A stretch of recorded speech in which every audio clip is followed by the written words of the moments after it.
Dr. James, Legal Services. Hi Sue, it's Dave here. Yeah, thanks for making the time to talk to me. I wanted to talk to you about the Evans family.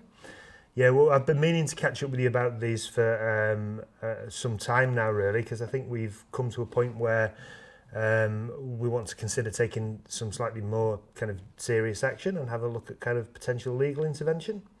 Okay, tell me about the case. Well, we've known them for about 5 years, and over that time, there's been a number of kind of safeguarding plans, kind of on and off, really, over that time. There's only 2 children in the household at the moment. There's Shireen, who I think she's 12, and her brother Lewis, he's 10. There was an older brother, Liam, but he's left home now. He's out of the property, and I think probably our feeling as a team is that with hindsight, we should really have approached you in legal services for some advice on this a little bit sooner. So why didn't you? Well, I mean, our view is that the children have been suffering from neglect for years, but I think every time we escalate things, then things seem to improve for a while. But particularly when they're made subject to safeguarding plans, things get better, but only really until they've improved enough for deregistration, and then after that things deteriorate again quite quickly. You say neglect, what do you mean? The parents, Claire and Darren, they've got quite a volatile relationship, and we've had some concerns about substance and alcohol misuse. And also, the children have missed quite a lot of school. There seems to be kind of very poor boundaries and also very poor kind of general day-to-day routine with them. The school will often report that they don't appear to have regular meal times, and they're often kind of quite hungry and quite unkempt, quite dirty when they're in school. And sometimes the school have described the children as kind of quite miserable, really. And alongside that, there's also some kind of medical concerns. We've had head lice on a regular basis, scabies, and the parents really haven't responded to that or treated those as kind of quickly as we would have liked them to do, really. So that's been a concern. And people are also concerned really about the lack of kind of peer involvement that the children have. They're not generally involved in activities, schools, after school activities. They're not very well socially integrated, and I think that's caused people concern as well. Before we can make a decision whether or not to instigate proceedings, we need to be clear whether the children are suffering or likely to suffer significant harm. This is the threshold that we're working with. Yeah, well, yeah, I think that they are suffering significant harm. Okay, but we also need to be mindful of the presumption of no order.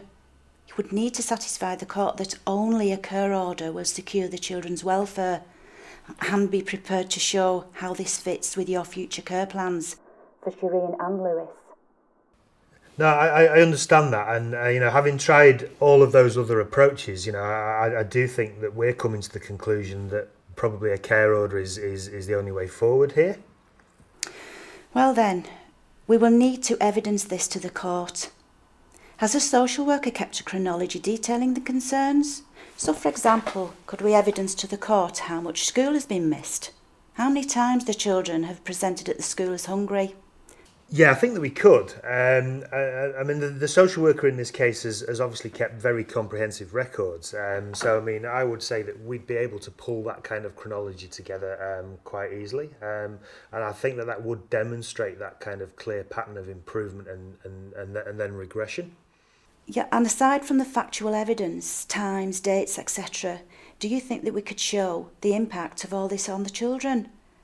How this affects them? Do we have CAMS reports, school reports, information from other agencies? Yeah, I'm sure we've got that type of information. Yeah, that won't be a problem. If the social worker isn't already doing this, she needs to record discussions with Shireen and Lewis and make sure that she captures their perspective on this. Well, no, that's really helpful. I mean, we've got a meeting with all of the other agencies in the case that's coming up soon. So obviously I want to kind of get their views on that as well and make sure that we're all in agreement. It's also important to think about the type of evidence we might want to present to the court to demonstrate how social services and other agencies have tried to support the family. Types of intervention, different approaches to for example, and the parents' responses to them and the cycle of improvement and regression. Yeah, we'd have all of that information in the case files, and I suppose we'd be looking for some kind of help and advice with you about kind of the best way to kind of present that, really. I suggest that you have your multi-agency meeting to get the views of other agencies too.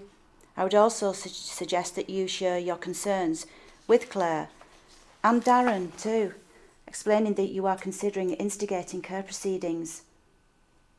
Yes, so they appreciate how serious the situation for their children this has become.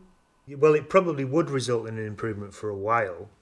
Yes, it might, but if the improvement isn't sustained, we need clear evidence to show what the problems are, the patterns, what we've attempted to do to improve things, and the unacceptable impact on the children.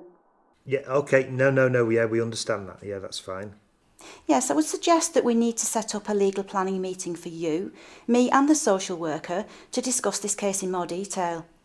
We can talk through the legal options, but I will also talk you through how the information in your case file can be used as evidence, and the type of information that we will need if we decide to instigate proceedings. Okay, thanks, yeah. No, that'll be really useful. Thank you, Sue.